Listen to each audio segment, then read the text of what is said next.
Let's begin, pal.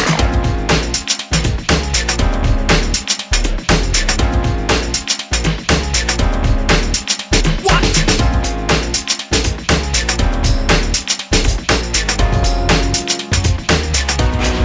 3, 2, 1. What's going on, everybody? This is the Undefeated by Choice podcast brought to you by SteelFist Fights. Today we have a special guest calling to us from Las Vegas.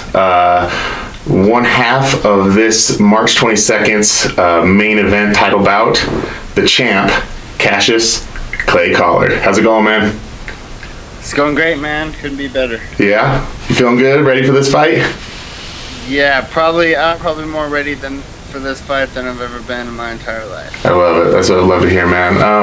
Well, first of all, welcome. Absolutely, welcome to the show. Thank you for doing this. I know you're busy. I know you're training hard, getting ready for this fight. So thank you for doing this for us.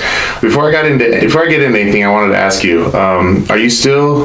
Because I was just doing some little studying up on you. Are you still working with youth mentoring? Yes, sir. We do.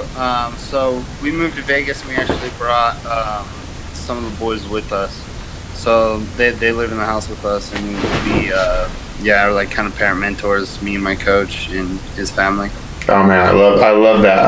I've been doing that. I've been in that field for the past over a decade, working with youth, and it's a hard job, a rewarding job, and can be a really fun job. So my hat's off to you for doing that, man. It really does make a difference, and I wanted to ask you because I always get questions. People are always asking me like, I bet you have the craziest stories from that. And I'm always like, I'm not going to tell you these kids' lives. I'm not going to talk to you about it. Do you get that question a lot when you tell people what you do?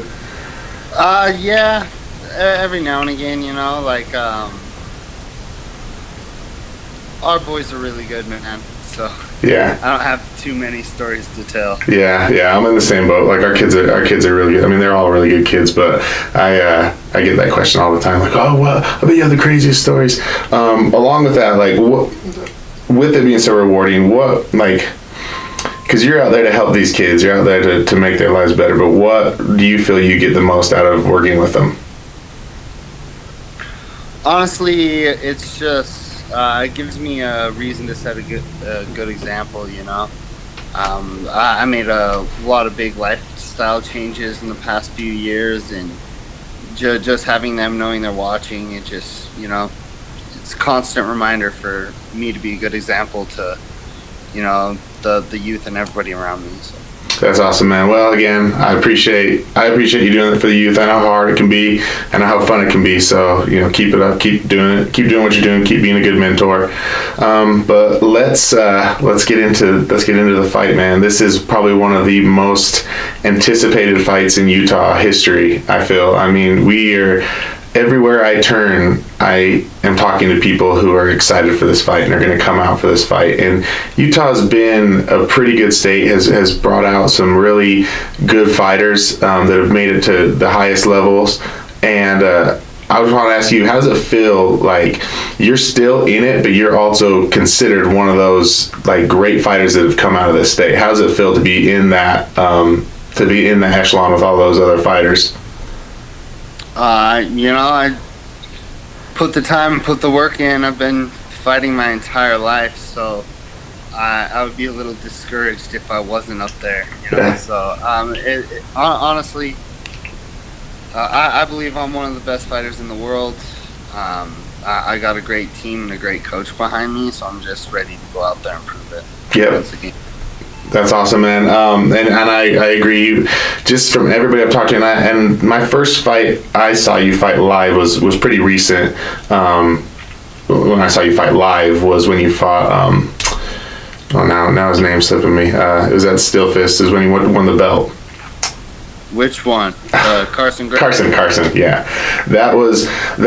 I mean, I watched that fight and I saw how technical you were, how brutal you were, everything seemed to come together for you for that fight. It seemed like that was a perfect fight for you. Did you walk away from that fight feeling that it was a perfect fight, or was there, looking back on it, was there anything else you wish you would have done in that fight? Honestly, man, I got a little tired, and I feel like I should have put him out a little quicker, but we've definitely made some really big changes. I've probably over the past year, I've put about 12 pounds of muscle on. I'm hitting a lot harder, and if anybody knows anything about my coach, getting tired is not something you do in a fight with him. So it's not an option, right? Yeah. So it was a great fight. Like I feel like I was just the more skilled fighter, and that's what won me that fight. Is I just had more knowledge in the fight game than he did, and yeah, hats off to him. Kid's tough as nails. He can sure take a beating for sure. Yeah, no, it was a great fight to watch. I was glad I was actually there to watch it. It was a good one. So, and then so with you having been, fighting in high profile fights, fighting the best of the best, when you have a fight like this coming up, do you feel the weight of the fight, or is it just another fight for you?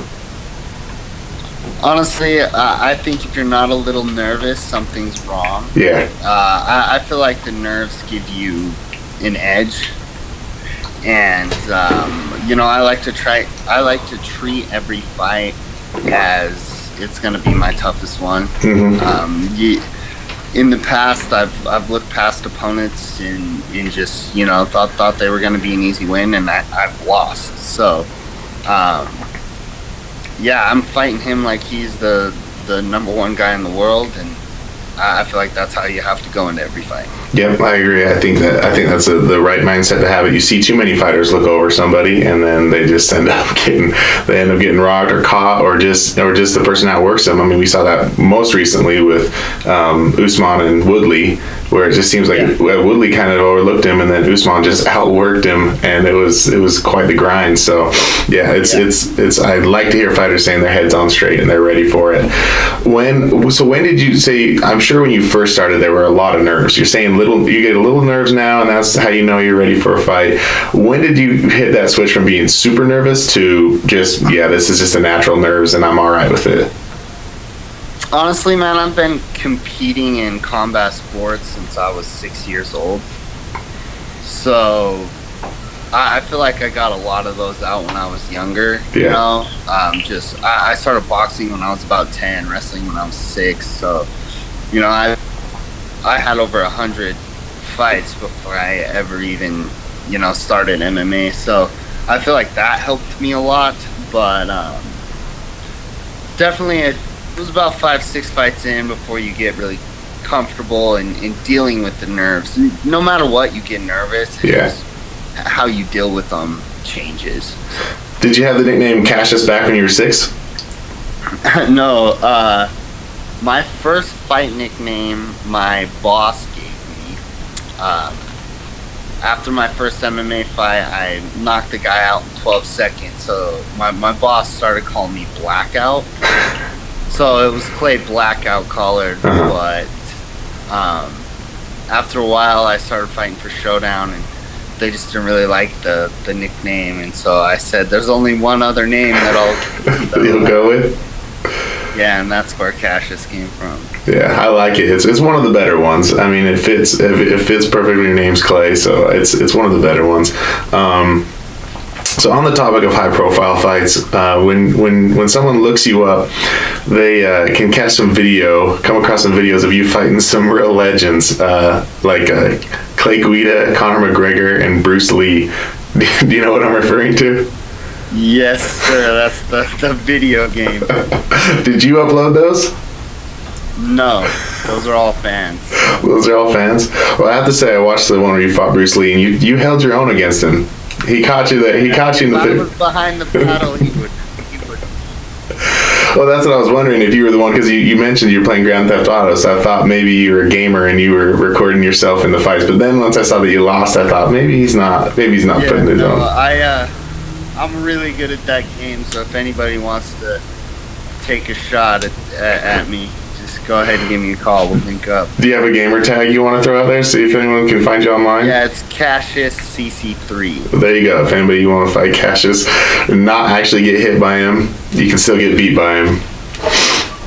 Yes, sir. All right, man. Well, all right. Let's get to the actual fight here. So this is a huge card on March 22nd. This fight is being touted as a super fight, which I actually absolutely agree. You and Lucas are at the top of your guys' game. You guys have proven to be worthy of the title of super fight here in Utah, and me and countless fans are excited to see you guys. What camp are you training with right now? So right now we call our team Bonafide. Okay. Bonafide Martial Arts, because we're the real deal. I'm training with my coach Ryan Alt and his wife Sadie Alt. She's fighting on the card also. Shout out to my girl. Mm-hmm. And then we actually just recently moved to Vegas and have been training out at Extreme Couture. And I don't know if anybody knows anything about them, but it's a gym full of killers. Yeah. I got the black guy. I can see it. I wish you need to post that on your social media so people can see it. It's a good shiner. Well, first of all, I have to ask you. Then you say you're out at Extreme Couture. Have you seen my all-time favorite fighter out there, Claudia? I believe so. Yeah. Yeah, she's my all-time favorite fighter. I once Destiny McCubbin was training out there, I was like, you gotta tell her she's my favorite fighter. So I'm sure she hears that all the time. But if you ever see her, you can just tell her she's my favorite fighter. Sure. So you're not, but you travel out to Vegas, or you're staying out in Vegas right now. So you're full-time training out there in Vegas. Yeah, we actually I live out here now. Oh, you live out there now? Okay. Yeah, I was training on a private ranch with my coach, and we just decided to make the move up here to, get with more bodies and better sparring partners and stuff like that. So that's why I'm out here. Nice. So with you having a better catalog of people to train with out there, is there anybody specific you're trying to work with to try to mimic Lucas? Are you working on your game? Are you bringing in people that are going to mimic his style? How's that? What's that type of training like? I've never really worried about what the other fighter's going to do. I like to fight my fight, and they're locked in the cage. They're locked in the cage with me. I'm not in there with them, Mm-hmm. It's the mindset I like to have, but my opinion, he's going to be trying to get me to the ground. I don't think anybody wants to stand with me. So yeah, we got 4-time All-American wrestlers coming after me. We have black belts in jiu-jitsu. There's everybody there, and so I just pick and choose which guy who's gonna, give me the toughest rounds, and we go at it. So. Yeah, I agree. So that's what you're thinking. His strongest point is he wants to get you to the ground, and your strongest point is you want to stand up. So this is one of those classic battles, grappler versus striker. Yeah, he might try to bang with me for the first little while, but he'll find out pretty soon that's not going to work, and everybody shoots. Well, when it comes to fighting me, Steve Sharp was a striker. He shot. Dave Castillo, the knockout king, he was shooting on me. Even some of the UFC guys that I fought were having a hard time with me striking. So eventually they always shoot, and I'm just ready for that. Awesome. Yeah, I would definitely shoot on you. I'd be shooting. I wouldn't be trying to stand. How's the weight cut coming along? I'm fighting at 170, which is up a weight from where I normally fight. Mm-hmm. So it's cake, man. Yeah. Nice.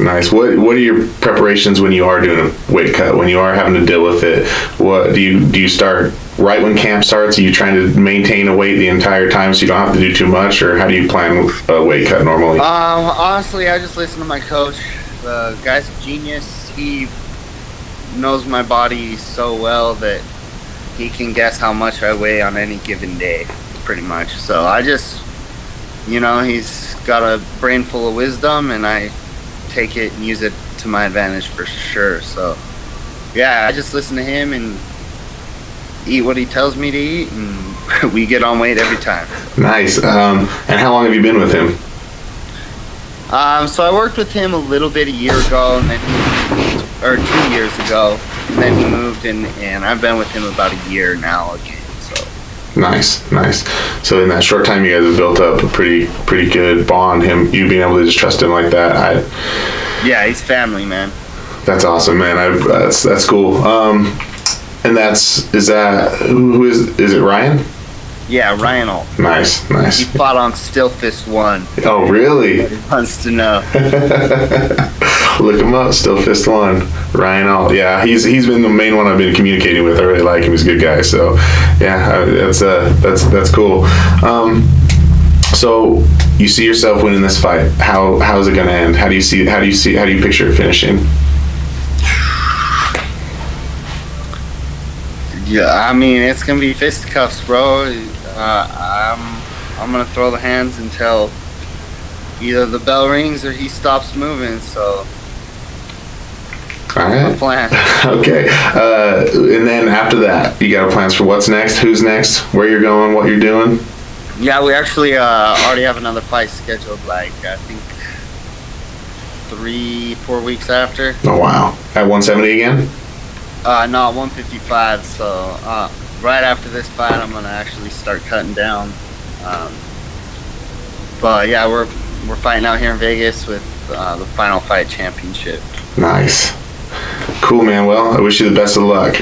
Before we go, we do something stupid on this show. I did it last night with Sadie's opponent, Brittany. It's just in this era of trash talk. I know you guys don't do a lot of trash talk. And I talked to Ryan. He's like, no, that's not us. But this is all in good fun. You know, this is the era where talking trash sells. And so I actually look up online this trash talk generator, and it makes like the stupidest trash talk. It's not. No one's gonna get offended by this.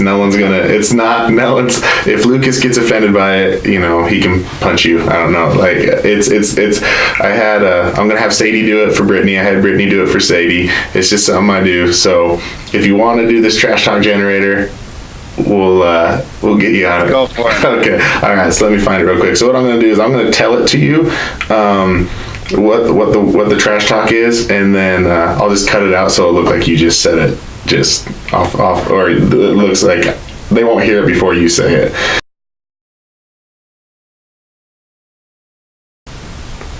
March 22nd, I'm gonna beat Lucas Montoya because he's a kebab humping granny bag. Perfect, man. Well, Clay, thank you so much for coming on the show. Good luck. I wish you the best of luck in this fight and all your fights. Go out and get the win. Thanks, man. All right, thanks. Have a good day. You too. Bye. All right, everybody, that was Clay Collard. Getting ready for March 22nd, SteelFist. Do not miss this fight. It is going to be a good one. This is going to be a battle. Please like and subscribe this show, the Undefeated by Choice podcast. You can find us on iTunes under Undefeated by Choice. You can find us on YouTube under Undefeated by Choice. Please go to SteelFist.com to purchase your tickets. Go to SteelFist Fights on Instagram to keep up on what we're doing when the fights are coming up, and also keep up with us on Facebook under SteelFist Fight Night. Everybody, thank you for your time. Be good to yourself. Be good to each other. I love you.